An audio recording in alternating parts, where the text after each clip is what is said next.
কোন সুবিধাটা বন্ধ করছে? সিবিসি এবং ডেঙ্গু টেস্ট শুধুমাত্র দুটো না, চারটা বন্ধ হয়েছে না? অর্থাৎ ডেঙ্গুর 3 দিন। আচ্ছা ঠিক আছে, আর হলো সিবিসি, তো এটা এখন চলছে না। বুঝলি ভাই? কি নাম? উনি আমাদের হাসপাতালের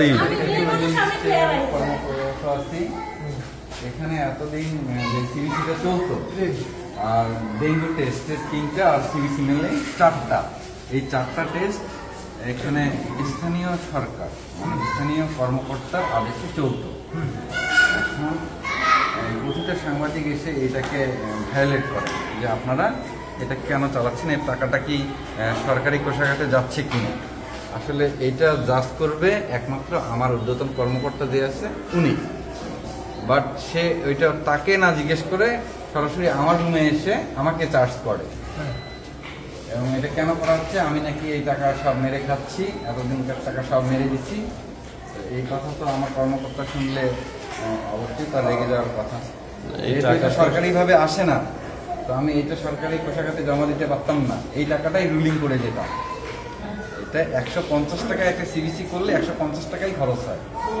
এই টাকাটা পরের মাসে গিয়ে এই টাকাটা রুলিং করে আবার 300 টেস্ট আবার কিনে নিয়ে আসতাম, আবার ওইটি রুলিং করে দেওয়া হতো। এই ফান্ডটা আসতো, এই ফান্ডটা দিয়েছিলেন হলো আপনার মেশিনটা দিয়েছিল জাইকা প্রজেক্ট, আর রিয়েজেন্টটা এর আগে যে মাসুদ রহমান ডিএইচএস স্যার ছিলেন উনি এই রিয়েজেন্টটা দিয়েছিলেন।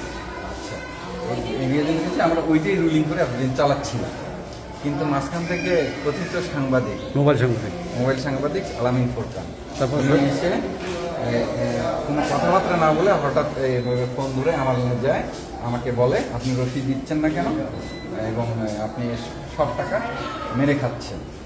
এখন আমি সব টাকা মেরে খাচ্ছি নাকি সব টাকা পকেটে ভরছি, এটা তো আমার কর্মকর্তা আছে, এখানকার জনসাধারণ আছে, এখানে যে চেয়ারম্যান সাহেব এই জায়গা প্রজেক্ট থেকে এনে দিচ্ছে তার মানে নখদর্পণে আছে। তো একমাত্র আলামিন তোমারই এটা নিয়ে ইন্টারফেয়ার করা লাগবে, আর কেউ করলো না। আমি যদি সবার ক্ষতি করে থাকি তাহলে তো সবাই আমাকে এসে ধরতো। এতদিন আপনারা আসেননি কারণ আসার প্রয়োজন বোধ মনে করেননি, বন্ধ ছিল না, কাজ হচ্ছিল, সাধারণ মানুষ সেবা পাচ্ছিল, এই জন্য আপনারা বিশেষ করে গরিব মানুষ সেবা পাচ্ছিল বেশি। আজকে আপনারা কেন আসছেন? আজকে আসছেন এই সাংবাদিক, কথিত সাংবাদিক মোবাইল ধরে সেভাবে আমাকে উত্তপ্ত করছে, আমার স্যারকে উত্তপ্ত করছে, তাকে রিকোয়েস্ট পর্যন্ত করছে যে আপনি এটা করেন না। আমি যেভাবে চলতেছে রোগীরা সেবা পাচ্ছে, রোগীরা সেবা পায়, কাজটা বন্ধ করার ব্যাপারে তারা কোনো হুমকি ধামকি না, এদের একটা স্বার্থ আছে, এখন নিজস্বই আছে আর কি, ক্লিনিক আছে, ডায়াগনস্টিক আছে, মানে তাদের অভ্যন্তরীণ ব্যাপার। আমি বিষয়টা পরিষ্কার জানতে চাই যে তারা হুমকি ধামকি দিল কিনা, কিংবা এটা বন্ধ করার জন্য তারা কোনো প্রেসার ক্রিয়েট করছে। এক প্রকার তো প্রেসার ক্রিয়েট না, এটা যেহেতু আপনার পাবলিক প্রচার হয়েছে অটো প্রেসার আছে, গভর্নমেন্টের ফান্ডে দিতে পারে। আপনি একটা জিনিস দান করছেন, অ্যাজ লাইক আপনি দান করছেন যে এটা সরকারি খাতে যাবে না, আমি এটা ব্যক্তিগতভাবে দিলাম, এটা রোগীরা সেবা পাবে, ওইটাকেই আমি ইউটিলাইজ করছি। ওইটা কি রুলিং করছি, ওইটার কি কোনো মিসইউজ হয়েছে? ওইটার কোনো মিসইউজ হয় না, হিসাব আছে, ওইটার হিসাব আছে, অবশ্যই হিসাব আছে। এটা কি ফ্রিতে করছেন না আপনি? ওটা ফ্রি, আপনার যে টাকাটা খরচ হয় সেই টাকাটা। এখন এইটা ওইভাবেই রুলিং হতে পারে যদি আমার ঊর্ধ্বতন কর্মকর্তা আমাকে একটা লিখিত দেয় যেটা যেইভাবে চলছে আগে ওটা ওইভাবেই চলবে, চলতে থাকুক এইভাবে যদি আমাকে লিখিত দেয় তাহলে আমি এটা চালাবো। সেটা বলতে টিএস আমাকে একটা লিখিত দিন, আমরা সেই জন্য আসছি।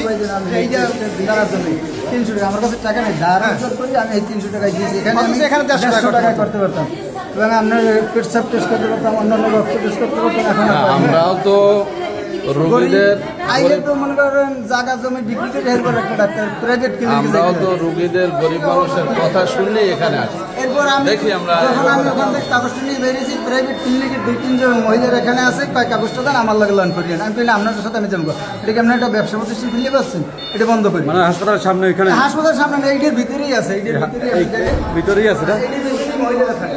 আচ্ছা আচ্ছা, মহিলারাই আসে, হ্যাঁ মহিলারা এই কাগজটা আমাদের দেন, আমার সাথে মহিলারা আসে, বেসরকারি ক্লিনিক এই আইসা ওই যে দালালি সিস্টেম আর কি, মহিলারা এখানে ঢুকে এরপর আমি কাগজগুলো নিয়ে এরা টেস্ট করা, কেন তাদের তো বেনিফিট আছে, একটা কাগজ নিলে 50-100 টাকা পাইয়ে যায়।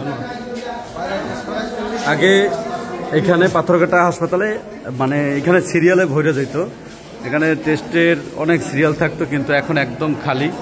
দেখেন কতিপয় দুষ্কৃতী মোবাইল সাংবাদিক, মোবাইল ভিউয়ার ব্যবসায়ীরা, ওদের কারণে আজকে হাসপাতালে রুগী নাই বললেই চলে।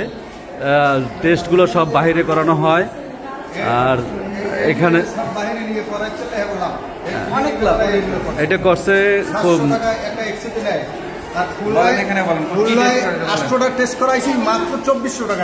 বাইরের ক্লিনিকে, বাইরের ডায়াগনস্টিকে পপুলার। হ্যাঁ হ্যাঁ, 8টা টেস্টে 2400 টাকা নেছে, আর এখানে একটা এক্সিটি চাই 700 টাকা। 400 টাকা, 700 টাকা চাই। আর এখানে তো 100 টাকা দিলে একটা ব্লাড টেস্ট হয়, আর বাইরে গেলে 500। এইলে গরিবের জন্য এইটাই করছে আর কি। এটা করছে কতিপয় 3 জন মোবাইল সাংবাদিক, এক হচ্ছে আলামিন ফোরকান, আমিন সোহেল, আর হলো জাফর ইকবাল। হ্যাঁ, এদের কারণে আপনারা এই দুর্ভোগটা পাওয়া হইতেছে। আমরা ভোগ করতেছি, এটা আপনারা এদের বিরুদ্ধে আপনারা পদক্ষেপ নেবেন। আপনি কি করছেন আজকে, একটু আপনার একটু আবার একটু 22 টাকার উপরে বলেন তো, আপনার কি হয়েছে আজকে? টেস্টের নামটা বললে কেন? একটা সিভিল একটা টেস্ট দিয়েছে। হ্যাঁ, সিভিল টেস্ট দিয়েছে। এখানে যখন আমি বাইরেছি, বাইরে আবার 2-3 জন মহিলা এসে প্রাইভেটের ক্লিনিকের মহিলারা এই কাগজটা আমাদের দেন, তাহলে আমার সাথে না বাইরে করা লাগবে। আমি এখানে করে না, বন্ধ হয়ে গেছে। আগে তো এখানে আমি করতাম, কয় না এখন বন্ধ গেছিল। আমি না আপনার দ্বারা আমি যাবো না, আমি নিজের দরকার বাইরে 2 টাকা হাত পা ধরে কমে করি আমি। তারপর আমি কয় টাকা করছেন? 300 টাকা নেছে। এখানে আমি 150 টাকা করতে পারতাম। 300 টাকা দিতে আপনার কষ্ট হয় না? কষ্ট আমার কাছে টাকা আছিল 100, আমি শেষে বাইরে দিয়ে 200 টাকা আইনে ধার করে এরপরে এটা দিয়েছি। নাহলে তো আমার রোগী মনে করেন ঘরে বইয়ে মারা যাবে। আমি দিয়েছি, এরপর তো এইটা যারা করছে তার বিচার চান না আপনারা? অবশ্যই বিচার চাই, যাদের কারণে এটা বন্ধ হয়েছে। ডক্টর ইউনূস স্যার এটা যেন দেখে যে গরিবের উপরে, যাদের কারণে এটা বন্ধ হয়েছে, যাদের কারণে বন্ধ হয়েছে এদের যেন বিচারের আওতায় আনে। Thank you. চলে গেছে যারা প্রাইভেট ক্লিনিক দেয়, আমরা দেখি তারা সঠিক।